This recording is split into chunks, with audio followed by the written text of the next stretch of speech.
Hi there. I'm Lily. And I'm Jake. Welcome to English with Lily and Jake. Let's get started.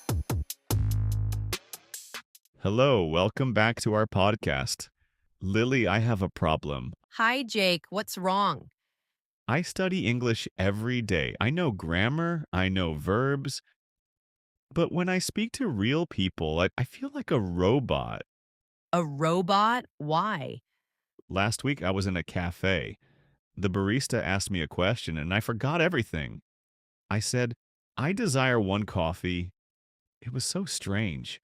Everyone looked at me. I understand. Textbooks teach us Old English. But real people don't speak like textbooks. Do you feel the same? You study a lot, but in a real shop or office, you freeze. You don't know what to say? If you want to stop feeling shy and start speaking naturally, this video is for you. Even Cookie looks confused when you speak like a textbook. You too, Cookie? Look at him, he's tilting his head. He thinks I'm a robot. Well, dogs only understand simple words and emotions. If you are too formal, even a dachshund won't understand you. You're right. Cookie just wants to hear walk or treat, not I desire to perambulate in the park. Today we have no boring grammar, only real English. We have 3 scenes for you: an office, a cafe, and the street. We will give you a survival kit of phrases, simple phrases for real life. Are you ready? Let's look at our first scene in the office. Sorry to bother you, Sarah, but do you have a quick minute? Oh, hi, Mark. Actually, I'm quite busy right now. Is it urgent?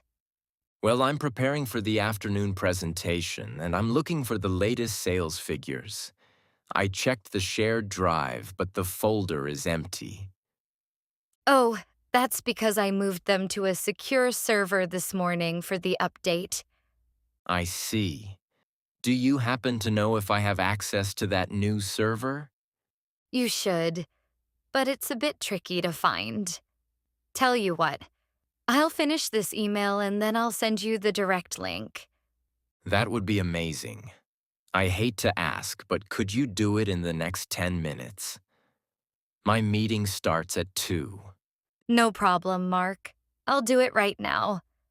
I really appreciate it, Sarah. Thanks for your help. Anytime. Good luck with the presentation. That was much better. Sarah was happy to help and Mark got his link. Exactly. And it's all because of a few small phrases. Let's look at them. The first one was, sorry to bother you. Yes, this is a magic phrase. It shows that you respect the other person's time. Even if you are in a hurry, always start with this. And then Mark asked, do you have a quick minute? This is great because of the word quick. It tells Sarah, I don't need an hour, just 60 seconds. It's much easier for a busy person to say yes. I also liked how Mark asked about the server. He didn't say, where is the server? He said, do you happen to know? Right. This makes the question sound soft. If Sarah doesn't know the answer, she won't feel bad. It's very polite for office talk. So instead of being a textbook robot and saying, give me the file, Mark was a professional. Precisely. Use these phrases and your colleagues will love talking to you. By the way, guys, if these phrases are helpful, let us know. Hit the like button and tell us in the comments, what is the hardest part of speaking at work for you? We love reading your stories. It helps us make better videos for you. Okay, the office is easy when you are polite. Oh, you mean the coffee shop panic? Exactly. Let's look at our next scene. Meet Anna and the barista, Leo. Good morning. What can I get for you today? Oh, hello. I'm not sure. Is the caramel latte very sweet? It's quite sweet, yes. We also have a special flat white today. Hmm. Oh, sorry. I'm still deciding. Just a moment, please. No worries, take your time. Actually, what do you recommend? I usually like something creamy, but not too much sugar. In that case, I recommend our oat milk cappuccino. It's very smooth. That sounds perfect. I'll go with the oat milk cappuccino, please. Great choice. Small or large? Large, please. And to go. You got it.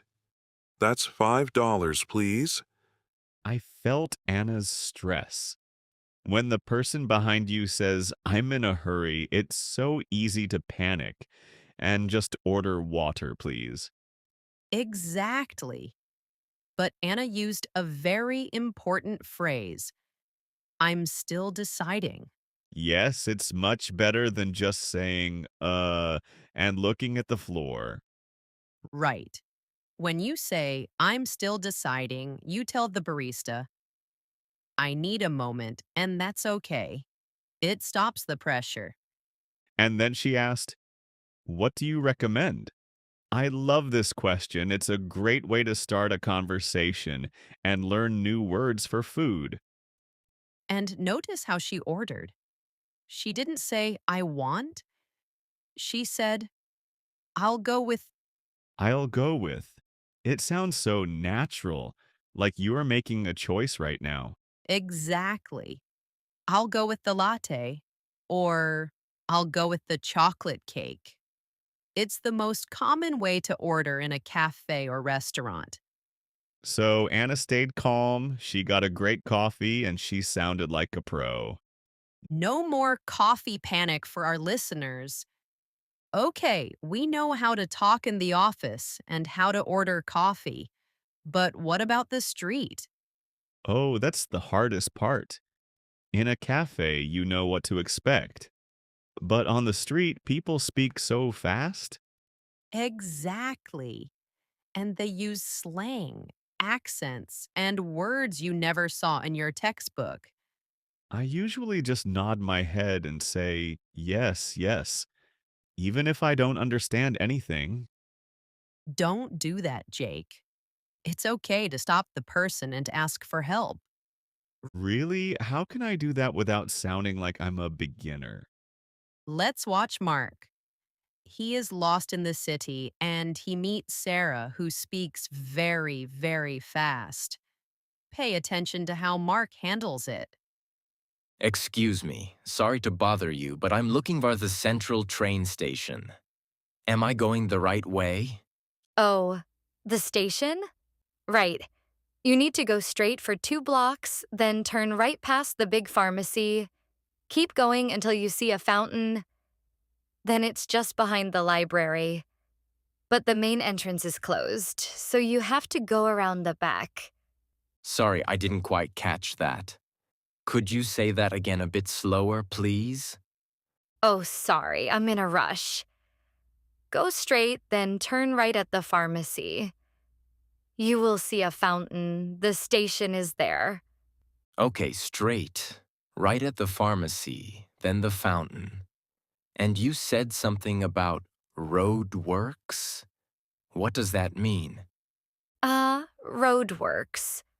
It means they are fixing the street. The road is closed for cars, but you can walk. I see. Thank you so much for your help. No worries. Have a good one. You too. Bye. Wow, that woman was fast. I only understood the word station. That happens all the time, even to me. Native speakers forget that English is not everyone's first language. Mark did a great job. He used, I didn't quite catch that. Yes, this is much better than saying, I don't understand. It sounds like a small technical problem, not like you have bad English.